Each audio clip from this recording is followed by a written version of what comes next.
Bacaan Alkitab hari ini dari kitab Imamat pasalnya yang ke-6.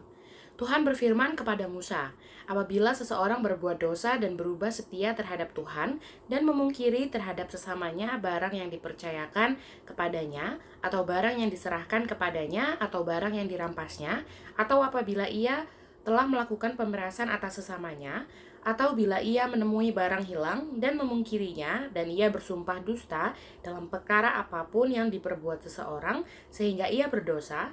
Apabila dengan demikian ia berbuat dosa dan bersalah, maka haruslah ia memulangkan barang yang telah dirampasnya atau yang telah diperasnya atau yang telah dipercayakan kepadanya, atau barang hilang yang ditemuinya itu, atau segala sesuatu yang dimungkirinya dengan bersumpah dusta. Haruslah ia membayar gantinya sepenuhnya dengan menambah seperlima. Haruslah ia menyerahkan kepada pemiliknya pada hari ia mempersembahkan korban penebus salahnya.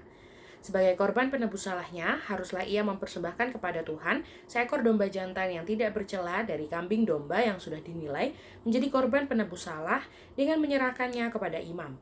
Imam harus mengadakan pendamaian bagi orang itu di hadapan Tuhan, sehingga ia menerima pengampunan atas perkara apapun yang diperbuatnya sehingga ia bersalah.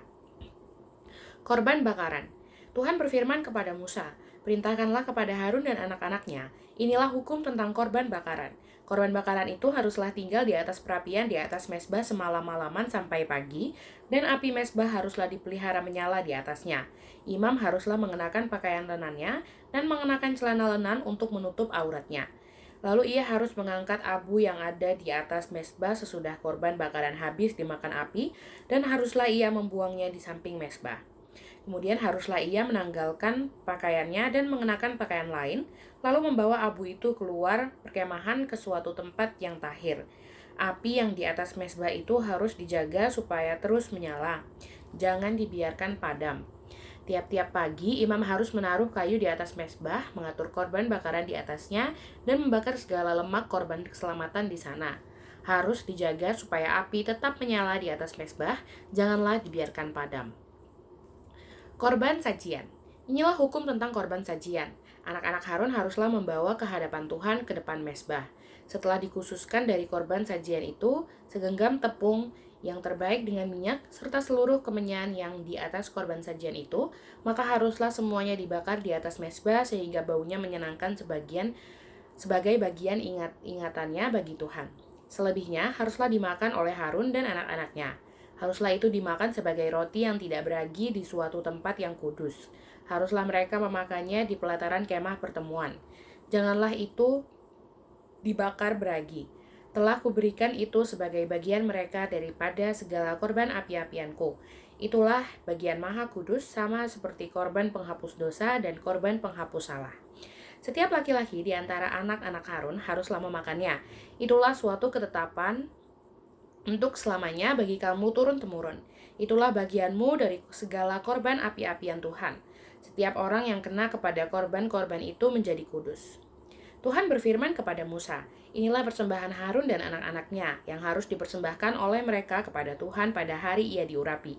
1/10 eva tepung yang terbaik sebagai korban sajian yang tetap, setengahnya pada waktu pagi dan setengahnya pada waktu petang. Haruslah itu diolah di atas panggangan bersama-sama minyak. Setelah teraduk, haruslah engkau membawanya dan mempersembahkannya sebagai korban sajian, sesudah dibakar dan berpotong-potong sebagai bau yang menyenangkan bagi Tuhan. Dan imam dari antara anak-anak yang diurapi sebagai penggantinya haruslah mengolahnya. Itulah suatu ketetapan untuk selamanya. Seluruhnya haruslah dibakar bagi Tuhan.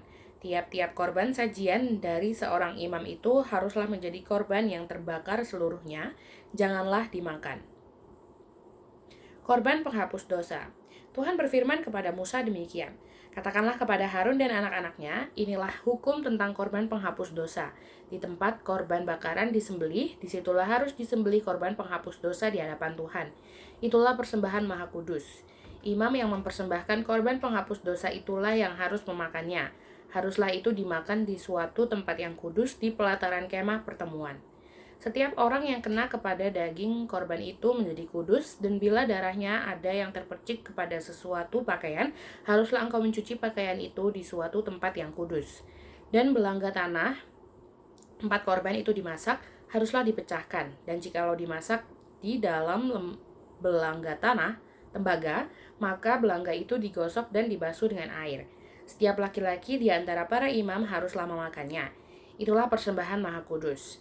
Tetapi setiap korban penghapus dosa yang dari darahnya dibawa sebagian ke dalam kemah pertemuan untuk mengadakan pendamaian di dalam tempat kudus, janganlah dimakan, melainkan dibakar habis dengan api.